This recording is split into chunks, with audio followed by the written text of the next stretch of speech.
Hi, I'm Mark. In this video, I'm going to show you how to clean your lawnmower's deck. I'll start by tipping the mower onto its side. Whenever you tip the mower, you want to make sure that you have the carburetor pointing up. Also, it's best to wait until the fuel tank is just about empty. Newer lawnmowers will have carbon-filled fuel caps. If fuel gets into the cap, it can clog the cap and prevent the tank from venting properly. I'll go ahead and tip the mower.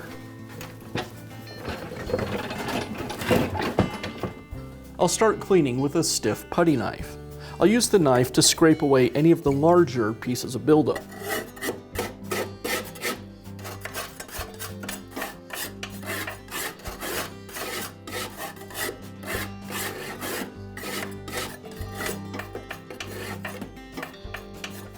Now I'll clean the entire underside of the deck with a wire brush.